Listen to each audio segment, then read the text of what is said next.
Yo, we back, man. We back at it, yo. You know what this is? CTB, Chan Tuck Boxing. I'm your boy Jay Slay. So what up to him, man? What's up, everybody? Thanks for tuning in. Most definitely. We cooking up those hot topics on this show, man. We got a couple hot topics again for you guys.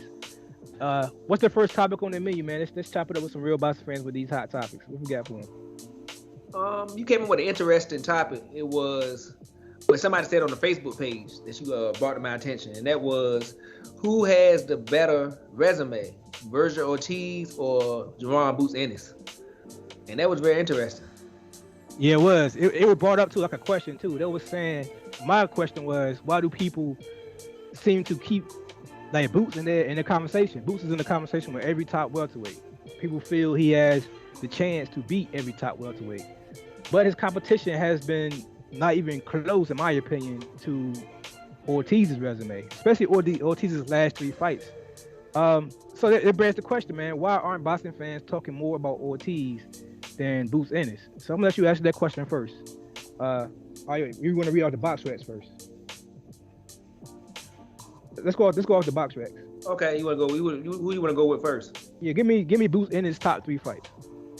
You got Thomas Delorne, you got Lippernet, and then you got I guess it would have to be Chris Van Hewitt as far as the three biggest opponents. And in my opinion, that's not a bad resume for an up and comer. Like, he's a challenger. You know, he's making his way up the ladder. So climbing your way up to those ranked number 20s, those ranked number teens, you're gonna run into those names like that. But Ortiz is past those. He's fighting guys like Mean Machine.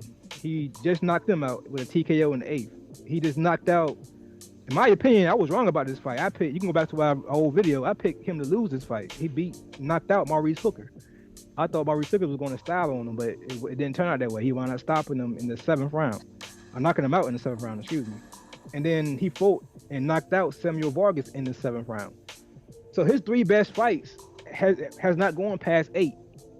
And those are names that we know, especially Kavaliakis, which is Mean Machine. He's known for going 12 with Earl and actually hurting Earl. No, actually he got knocked out by Earl. I'm sorry. He didn't go 12 with Earl. Not Earl, but Bud. I'm sorry.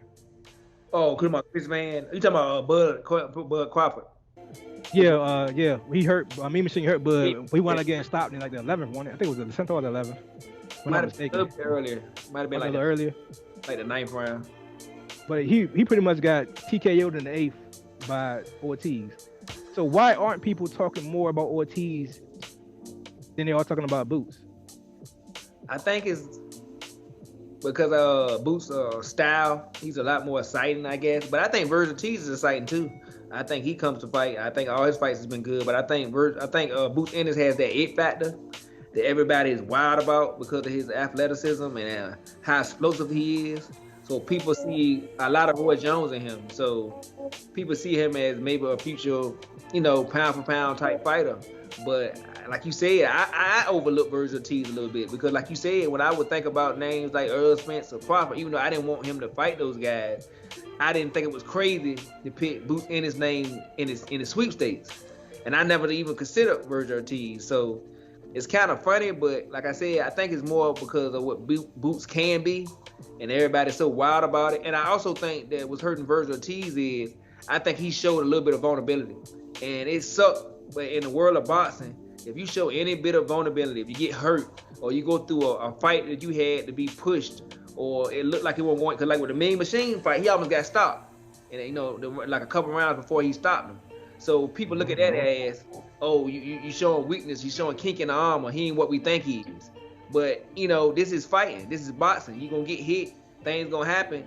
To me, I'm more about how you respond. And he didn't show in the Mean Machine fight, even with Hooker. Hooker tried to fight back and show a mean streak, and he rose to the occasion in that fight. So I think people need to start looking at it a little differently, not as, oh, I think we done found kinks in the armor, but look at it as this guy is showing that he resilient, that he's showing fight back, get back. So I think we're just looking at it the wrong way. You made a good point too.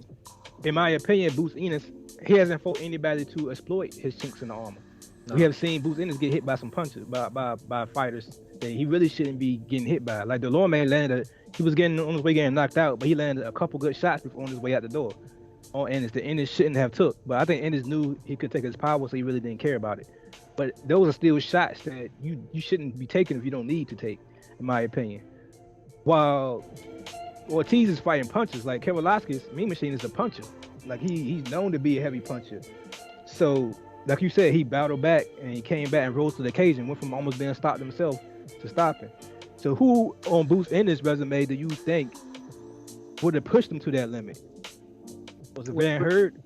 Talking about on Vergil T's resume. Yeah, who on Vergil Ortiz's resume you think would have gave Boots Ennis similar issues? The only one I think that would have gave him some issues is Green Machine. I think that he would have gave him some issues in the early part of the fight, and I think he might would have even hurt him because, like you said, he leaves himself open too much.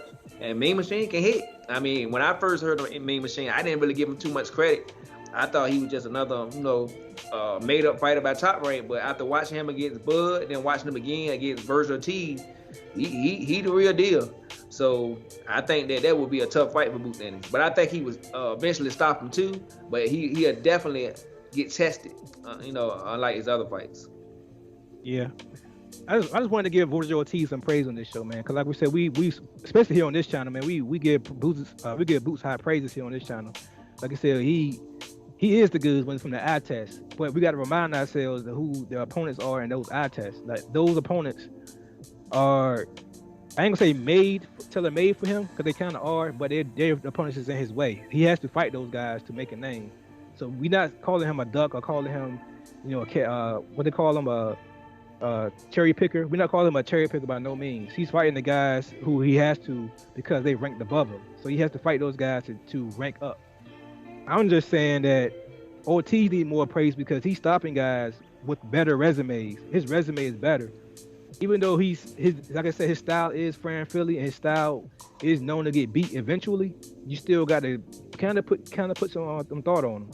Like I said, he's knocking guys out. So let me ask you a question while you're talking about that. Would you, if you had to rank, the top welterweight and you got the Boots and Vergil Ortiz, who would you pick in front of who?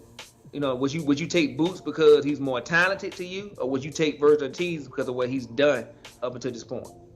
I mean, I would say I'm kind of biased. I would go off the eye test. I'm being honest because here I know boxing inside out the same way you know boxing inside out. We know even though Ortiz's resume is better, we still know Boots will run through them the same way. Like at some point you have to put the eye test to it, and you have to gauge how far you see them going based off what you see them do in the ring. And Boots does a lot more stuff in the ring, and he has better intangibles. And the overall size of Boots is a big ass welterweight, dog.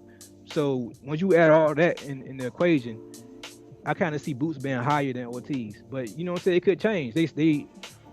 We have to see who fight next, who gets the big fights first. And I think right now people are talking to Ortiz as the mandatory, so he probably be up first to get one of those big welterweight fights.